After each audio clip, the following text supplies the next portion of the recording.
Di setiap tetes malam yang menempel di kain, tersimpan warisan yang tak pernah habis.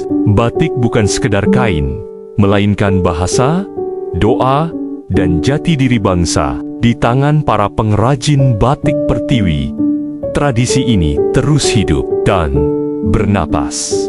Perkenalkan, nama saya Laksono. Untuk saya membatik itu kira-kira sudah 20 tahunan, Mbak.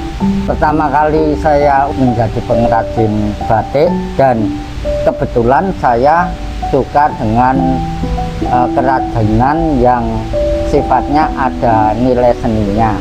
Nah, seperti membatik itu kan harus ada seketan, ada goresan-goresan yang unik. Sementara saya senang dengan itu, dan saya terus mendalami batik sampai sekarang. Dulu waktu saya lulus SLTA, terus diajak temen untuk belajar batik di sebuah perusahaan batik. Lama-lama saya tertarik, terus sampai dengan saat ini saya berprofesi sebagai pengrajin batik. Alhamdulillah masih saya senangi. Membatik adalah perjalanan kesabaran. Dari selembar kain putih, lahirlah motif-motif penuh makna. Setiap titik, setiap garis, bukan hanya hiasan, tetapi simbol kehidupan. Untuk tahap-tahap membatik itu prosesnya macam-macam, Mbak. Kalau untuk batik tulis, untuk pertama kali kita sket dulu, misalnya bentuk bunga, bentuk motif kawung atau apa, itu baru kita membatik dengan proses dicanting pakai malam. Itu di belakang saya itu proses cara membatik. Itu udah ada malam yang cair, terus kita goreskan ke motif, ke bentuk motif yang mau digoreskan. Untuk yang model cap itu kita seperti ini dari kain putih, terus kita cap. Artinya dengan cap itu dengan stempel yang terbuat dari tembaga, kita taruh ke malam, terus kita taruh di kain putih itu.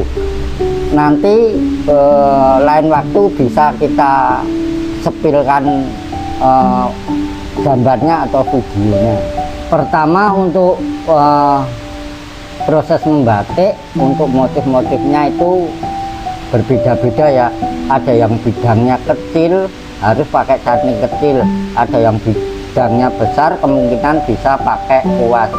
Nah, kalau untuk bagian yang sulit itu biasanya harus telaten juga, seperti motif kecil-kecil seperti cecek itu harus rapi, harus nutul-nutul, itu pakai canting yang kecil.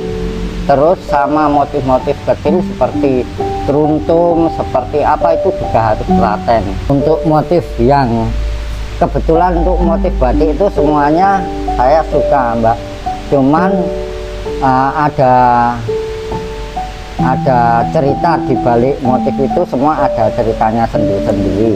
Kalau saya pribadi biasanya seperti kawung itu saya suka, itu menggambarkan ada 4 arah. Kawung itu kan ada 4 bulatan, itu 4 bulatan itu menggambarkan di dunia itu ada 4 arah, yaitu timur, selatan, barat, dan utara. Nah, salah satunya kayak gitu. Teknik biar hasilnya bisa bagus itu tergantung ketelatenan, Mbak. Artinya gini, untuk teknik khusus itu saya kira itu perlu ketelatenan, ketelitian, dan kesabaran. Seperti yang saya katakan di awal tadi, membatik itu harus teliti dan sabar. Ya, intinya teknik khususnya cuman itu. Kecuali kalau memang nun sewu bawaannya orangnya itu tangannya gemeteran, itu nggak bakal bisa jadi lagi.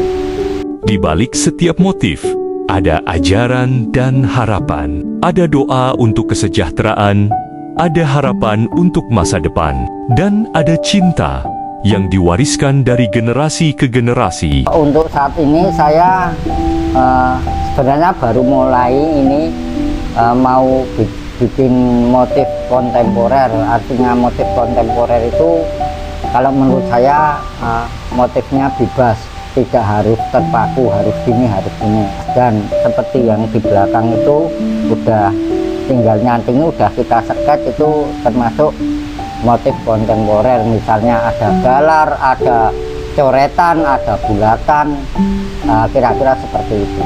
Kalau saya misalnya pas jalan-jalan ketemu di jalan pakai motif batik, ternyata itu buatan saya ataupun coretan saya, semestinya saya bangga karena karya saya atau coretan saya atau buatan saya ada yang nyenengi, ada yang menyukai, dan ada yang memakainya.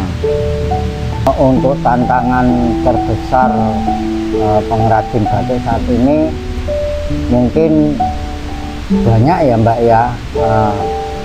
Seiring perkembangan zaman sekarang, batik itu udah banyak yang membuat, itu saingan-saingan, tapi kita percaya rezeki itu kalau udah rezeki nggak akan lari kemana-mana. Artinya di sana batik, di sini batik, di sana batik. Kalau udah rezekinya masing-masing, insya Allah bisa laku. Untuk tantangan terbesar kalau menurut saya, banyak yang batik dibuat instan, artinya disablon dengan ciri-ciri motif batik. Tantangan terberat bagi pengrajin batik sekarang yaitu banyaknya non sewu perintingan-perintingan yang udah beredar di pasaran. Itu pembuatannya terlalu cepat dan harganya lebih terjangkau. Kalau untuk generasi muda sekarang ini, kalau saya rasa ada juga yang tertarik batik, tapi kebanyakan generasi muda banyak yang nggak tertarik batik, karena batik butuh ketelitian, kesabaran. Sedangkan generasi muda sekarang kalau menurut saya pengennya soal pekerjaan itu pengen yang non sewu, artinya kalau batik itu di tempat bahan-bahan atau material yang cenderung ada kotornya. Sedangkan generasi sekarang pengennya biasanya langsung di kantoran. Harapan saya untuk kelestarian batik di masa depan, kita harus pintar-pintar menjaga generasi muda kita untuk selalu belajar batik, di mana batik termasuk warisan budaya negara kita tercinta Indonesia. Jangan sampai yang namanya batik itu diklaim oleh negara lain, seperti yang tahun berapa itu kan sempat rame, batik kita diklaim oleh negara lain. Batik adalah jiwa yang tak lekang oleh waktu. Lewat karya sederhana, para pengrajin menitipkan pesan. Kenakan dengan rasa bangga, rawatlah warisan ini, karena batik adalah warisan budaya. Tentu saja saya merasa senang karena masih ada yang mau belajar batik. Tentunya saya beri motivasi, saya beri semangat, tetaplah terus belajar untuk membatik, karena batik juga bisa menghasilkan, dalam artian kita bisa jadi pengusaha batik dan kita pasarkan. Insya Allah itu bisa menjadi kelancaran untuk perekonomian, khususnya di keluarga kita masing-masing. Harapan terbesar kami dari pengrajin batik yaitu batik jangan sampai mati, karena itu warisan budaya.